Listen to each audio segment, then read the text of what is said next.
Sorry lang kaayo kay mo man giingon sa Biblia. Munganha magdungaw-dungaw mangay pasaylo. Adi naman kabati na.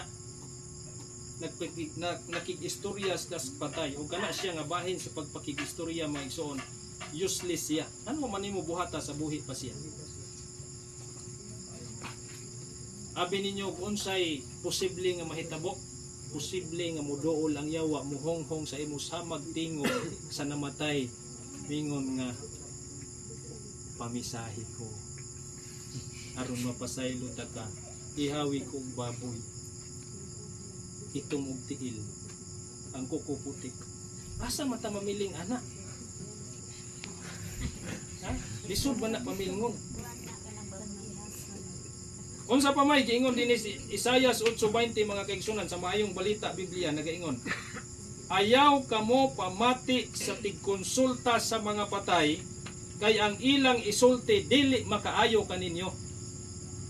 Unya kung imong basahon sa King James Version nagaingon ngadtos kasaguan og sa pagpamatuod kung sila dili managsulti sumala niining mga pulunga sa pagkamatuod walay kabuntagon alang kaniya.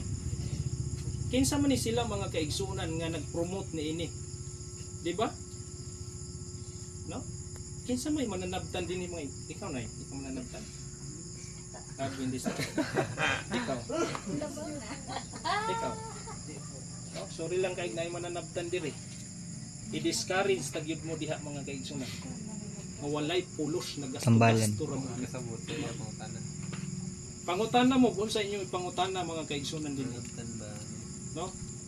Tungod kay dili gyud siya pwede kung pangginoo atong hisgutan.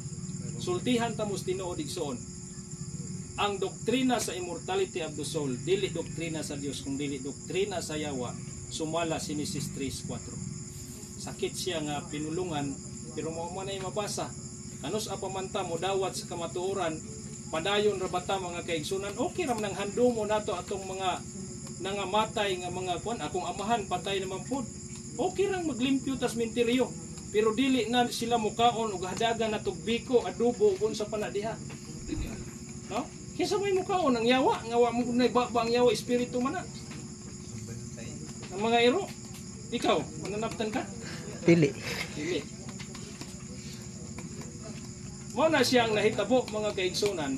Gilingla sa yawa ang kalibutan sumalas pinadayag 12 bersikulo 9 naglimbong sa tibuok kalibutan pinaagi niini og daghang mga tawo pila ka mga tawo nalimbungan ani kapin sa 2 ka bilyon mga kaigsunan ug mga igala. Ha?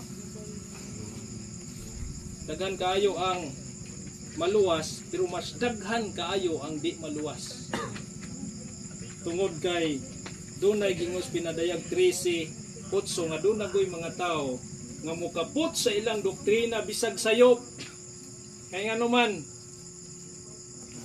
itawag na siya pride mga igsoon mo na hinungdan nganong nahulog ang yawa pero mupaubos ka lang si mong kaugalingon mudawat kag unsay gisulti sa Ginoo dinhi sa Biblia mahimo gyud nga makakaplag ka matuoran bisag di ka mo ipon mga sabadista diha asa na inyong simbahan mga sabadista ha bisag di ka mo ipon adto ka na sa inyong kuan simbahan Sabado tuman sugo pero kasabaan ka siguro sa inyong pare kung di ka mo tuo anong naglain-lain ka man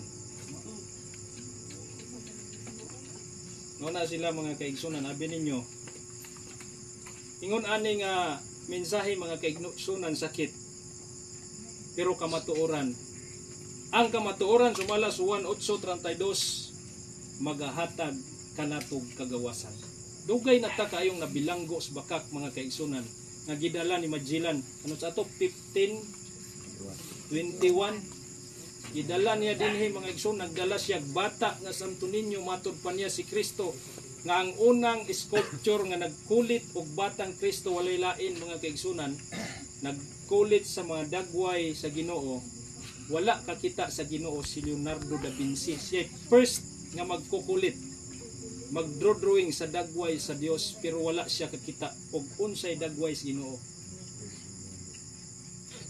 mana siya mga igsoon ang kamatuoran gisulti sa Biblia Busa kung atong padayonon, ipiraw na mo?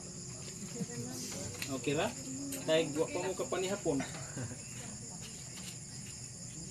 Saan oras sa Brad? 7:29. O, taas pa, napatay 1 hour kapin.